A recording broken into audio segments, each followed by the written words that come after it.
Hey guys, Rika here, and today I bring you Incursive Investigation, Threats to Tyria 1. I'm doing this one in combination with the Threat Preparation one just because each of the waypoints that you need to find are going to be in the locations where you need to be for the world bosses. For Threat Preparation 1, we're going to Metrica Province, Caledon Forest, Queensdale, and Wayfarer Foothills. The corresponding world bosses are the Fire Elemental, Great Jungle Wurm, Shadow Behemoth, and Svanir Shaman Chief. The Survivor's Encampment waypoint is in the northwest corner of Metrica Province near the Thermonova reactor. If you have the world boss portal device, it will send you to the waypoint that's north of this one, so you'll just have to travel down south to get credit for this part. Then it's just a matter of waiting for the pre-event. The pre-event for the Fire Elemental World Boss does begin at 45 after the hour. I have the timer here on the screen and I have it linked below in the description. After the escort, you have a 5-minute timer during which the robot is trying to clean up the green fart cloud and, of course, fails miserably, and the Fire Elemental is the result. I like to call it the Hibachi Grill Boss. This is probably the fastest that I've ever seen this boss go down ever.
Until next time!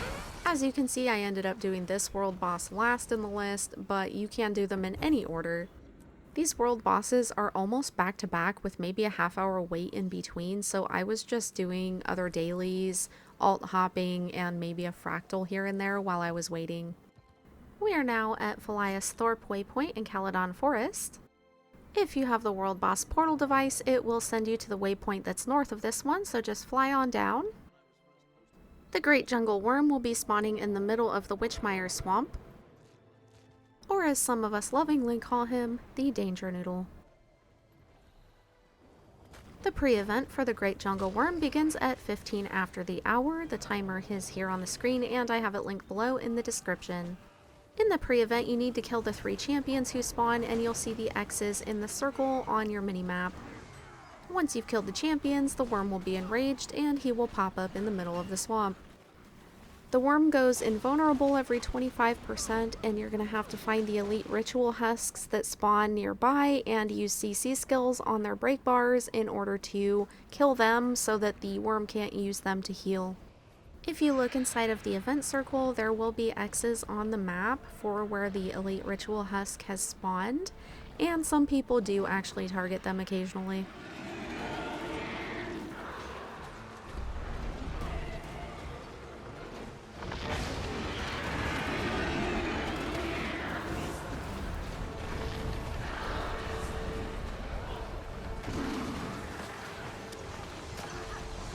We are besieged!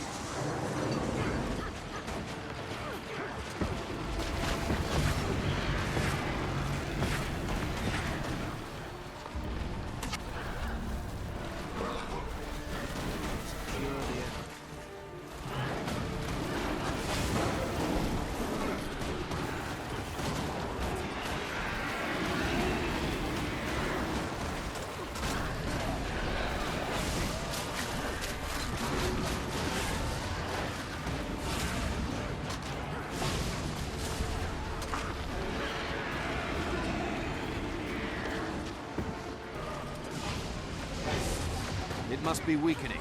Don't let up.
I thought this would end it, but I still feel darkness and death in this place.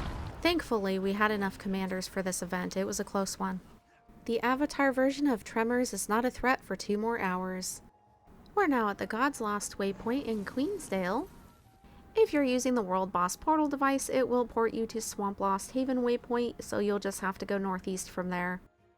The pre-events for the Shadow Behemoth will start at 45 after the hour, and I did say events, there are 3 of them. At 45 after, portals will spawn in the Heartwoods, the Monastery, and the Taman Foothills. Once all of those underworld portals are destroyed, there will be a portal at each of those 3 locations that you can use in order to get to the Shadow Behemoth location.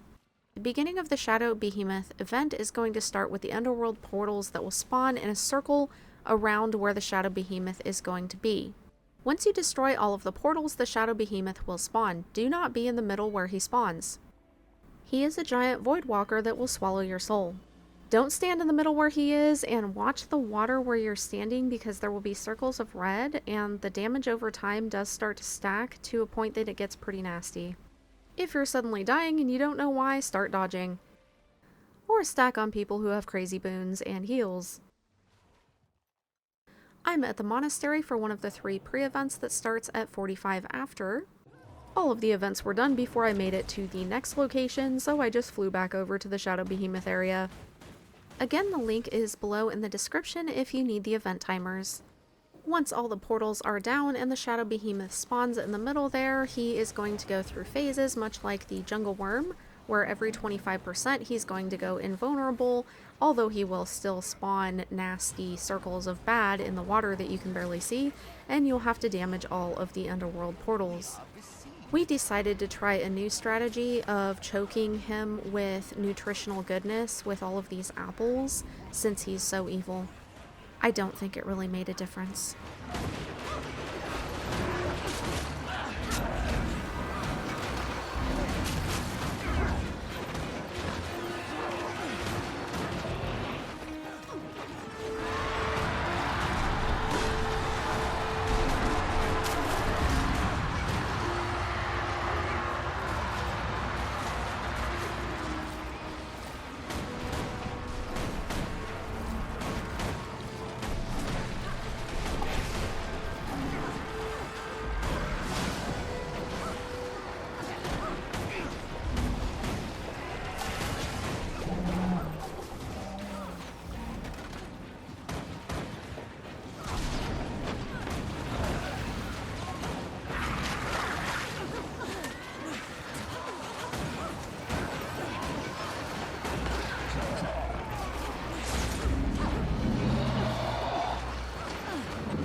I got distracted here with killing a champion and forgot about the world boss. There were a lot of champions spawning.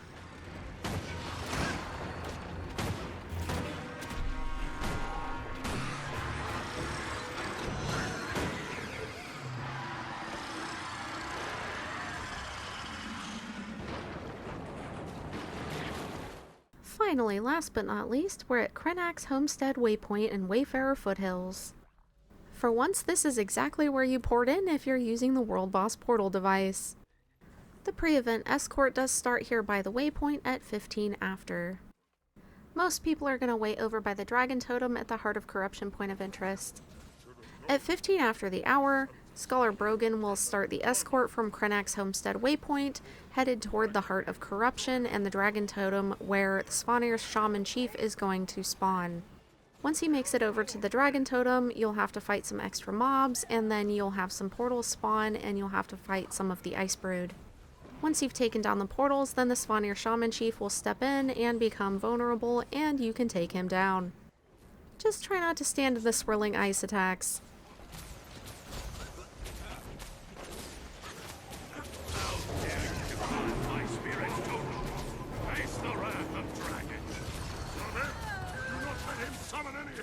Bow down and despair.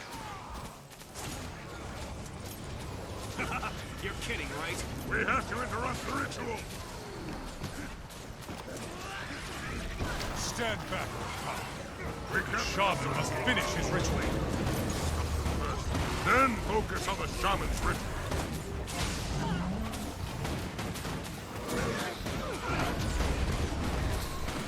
How did you get to me so fast? Fine. I can finish this quickly with a little effort.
And that's the last world boss for Threats to Tyria 1.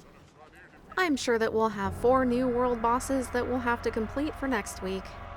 There are, after all, quite a few world bosses. All in all, it took me just over an hour to get 6 achievement points and progress toward the bonus event. Considering that I often do world boss trains for the extra golden loot, this is definitely a nice bonus. What do you guys think of the event so far? Let me know down in the comments. As always, thank you for watching, and I'll see you next week for Threats to Tyria 2.